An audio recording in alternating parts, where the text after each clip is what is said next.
Welche Sprache redet man in der Romandie? Rumänisch. Salut zusammen, hier ist der Lionel. Ich bin heute nach Bern gegangen, weil ich so viele Fragen an die Bernerinnen und Berner habe. Ich freue mich schon wahnsinnig drauf. Im heutigen Video geht es auch ein bisschen um Digitalisierung, weil am 10. November der Digitaltag stattfindet. Und wer sich mehr zu diesem Thema informieren möchte, findet unten in der Videobeschreibung gerade die nötigen Links. Los geht's! Wie kann ich mich mit euch Bernerinnen und Berner gut anfreunden? Wie gelingt mir die Integration? Das ist eine mega gute Frage. Das stellen wir selber auch. Okay. Wieso klingt die Integration irgendwie nicht, oder was? Nein, ich weiss nicht. Es ist einfach, ich glaube, das ist überall gleich, oder nicht? Ja. Einfach offen sein, hergehen. Einfach normal verhalten. Also wer mit dir Kollege sein will, der hätte dich gerne so wie du bist. Es bringt dir ja nichts zu verstellen. Also, es geht fast nicht, ne? Wieso das denn? Weil wir uns alle hassen doch. Wirklich? Warum das? Da ist so ein bisschen die Stimmung aufgekommen. Wenn man da Leute sieht, hassen sich gegenseitig alle. Okay, wie sieht es bei dir aus? Ja, ich bin gleich Meinung wie die zwei. Ihr seid also gar nicht hier angekommen, um den Leuten zu gefallen. Ihr seid einfach hier zum... Was macht ihr denn genau? Das fragen wir uns jetzt auch eigentlich die ganze Zeit. Du weißt ja eben, wie die Berner sind, weißt? Und du weißt eben, wie die Basler sind. Und wenn du so ein bisschen weißt, ja, hergehst und sagst ja und so, dann...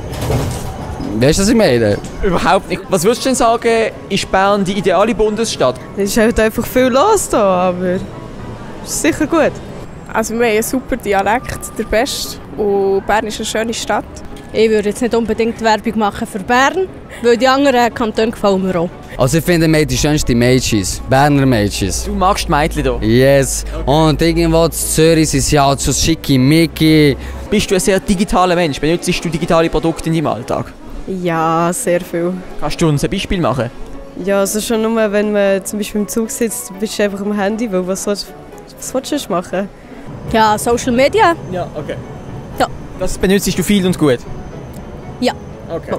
Ja, überhaupt nicht. Wo ich arbeite auf dem Bau. Ich höre auf meinen Chef, was er mir zu sagen hat. Okay. Und das mache ich einfach. Weißt du, was ich meine? Es geht. Also ich gehöre zu den Leuten, die kein Instagram haben zum Beispiel. Wow. Oder einfach ja, WhatsApp, Mail, Telegram. Das ist so ein bisschen das. Also, Digitalisierung ist gut und ich setze mich jetzt nicht aktiv damit auseinander.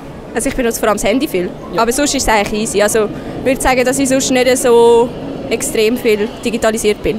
Meine zwei jungen Söhne, oder? Also sie sind nicht mehr jung, sie sind schon über 60, haben mir alles beigebracht, was Digitalisierung ist. Ich habe einen Computer daheim, ich arbeite am Computer, ich mache auch E-Banking und ja, du alles und auch meine schriftlichen Arbeiten, alles auf dem Computer gemacht. Jetzt eine Auswirkung von der Digitalisierung sind zum Beispiel digitale Taschenrechner auf dem Handy, möglicherweise auch noch richtige Taschenrechner, aber auch das ist digital. Was mich jetzt sehr wundernimmt, jetzt machen wir mal etwas ohne Taschenrechner. Wir machen Kopfrechner, aber ohne Taschenrechner. Wir müssen es im Kopf machen, für das haben wir ja den Kopf. Was ist eigentlich 6 im Quadrat? Was ist das? Also, wenn du auf dem Blatt Papier so eine kleine 2 rechts oben dran schreibst. Sie ist gut in Mathe, ich nicht. Ich frage jetzt mal die. Merci. Genau, ja. 6 im Quadrat? Ja. Ein 6 im Quadrat? Ja. Ein 6. Nein, ich meine, wenn du... genau, wenn du 6 mal 6 rechnest, wie viel ist das? 36, dann haben wir 36 im Quadrat. Genau. 36. Oh, hätten wir das alle... Applaus für ihn bitte, Applaus. Kurze Unterbrechung, wenn euch meine Videos gefallen, würde ich mich sehr über einen Daumen nach oben freuen. Und ein Abo dürfte es auch gerne sein. Und jetzt geht's weiter. Der Februar, der hat ja weniger Tage als der März. Ja. Aber welcher von diesen beiden Monaten hat eigentlich weniger Minuten? Scheiße. Ja, März in dem Fall. Warum? Ja, wo der weniger Tage hat. Mehr Tage hat. Und mehr Tage, darum weniger Minuten? Ja, auch schon. Ich weiß nicht. Kein Problem. Wir machen weiter. Du gehst gerade joggen, das kommt ab und zu mal vor. Und du brauchst 10... Okay, in dem Fall nicht, aber wie auch immer. Du gehst gerade joggen und du brauchst pro Kilometer 10 Minuten. Wie viel km/h bist du am Joggen? 6 Kilometer. Also 6 km/h. 6 km/h, super genau. km/h ist 1 Kilometer pro Stunde. Aber das klappt ja sensationell bei dir. Also ich sag's langsam. Sag's nochmal. Du gehst gerade joggen und du brauchst pro Kilometer 10 Minuten. Ja. Wie viel km/h tust du joggen? 60. 60? Du bist ein richtiges Rennros. 60. Also, was ist näher an der Erde? Die Sonne oder der Mond? Die Sonne hoffentlich. Zweiter Versuch? Mond. Richtig. Ja. Mit dem zweiten Versuch hat er es geschafft. Welche Sprache redet man in der Romandie? Rätoromanisch. Rätoromanisch. Nicht. Rätoromanisch. Rätoromanisch, ja. Ah nein, warte, falsch, jetzt sind wir im Graubünden. Entschuldigung, Französisch. Welchen Spruch redet man in der Romandie? Romanisch? Französisch. Ja. Welchen Spruch redet man in der Romandie? Rumänisch. Applaus trotzdem, Applaus bitte. Du bist genau gut den Kopf getroffen, nicht Rumänisch. Welchen Spruch redet man in der Romandie? Französisch. Ja, die erste, die es weiss. Chapeau. Erinnert ihr euch denn noch ans Leben zu den nicht digitalen Zeiten? Könnt ihr das mal den jüngeren Zuschauerinnen und Zuschauern erklären, wie das funktioniert hat, Thomas? Ja, also komplett nicht digital haben wir auch nicht erlebt. Aber ich sage jetzt mal, ohne Handy, ich bin, bis ich 16 war, noch nicht kein Handy gehabt. Dementsprechend ist man halt noch raus spielen, ist sendeln und hat sich Knie aufgeschlagen und weiss nicht was. Man ist bei den Kollegen geläutet und hat über das Festnetz angeläutet. Man hat Nummern auswendig können von den Kollegen, also Telefonnummern und Handynummern. Also, die guten alten Zeiten. Ja, das war schön. Dazumal war es natürlich ganz anders. Wir haben eine wunderschöne Jugendzeit verbracht. Wir konnten spielen auf der Straße. Ich bin auf dem Land aufgewachsen. Es war sehr schön. Wir hatten Freiheiten. Wir konnten Pfeilenbogen schiessen. Wir konnten spielen auf der Straße mit dem Märmeln und weiss nicht was alles und so. Und niemand hat uns gestört. Was würdest du sagen, siehst du für Chancen und Gefahren bei der Digitalisierung? Vielleicht fangen wir mal mit den Chancen an. Die Welt kann sich so weiterentwickeln, sicher auch ein Stück weit, aber die Gefahr ist halt einfach, dass alles nur digitalisiert ist. Sprich, wenn mal irgendwo irgendetwas aussteigt, dann ist die Welt ziemlich schnell aufgeschmissen. Dass man weniger Kontakt hat, so persönlich. Und, ja, das sind sicher zwei Probleme, die man hat. Aber durch das kann man auch mehr Leute kennenlernen, die man sonst nicht kennen würde. Chancen sicher, dass man vom Papierkonsum wegkommt, also Abholzung, würde ich jetzt sagen. Gefahr aber auch, es braucht mega viel, das habe ich erst mal gehört, es braucht mega viel so, Platz für all die Daten zu sammeln.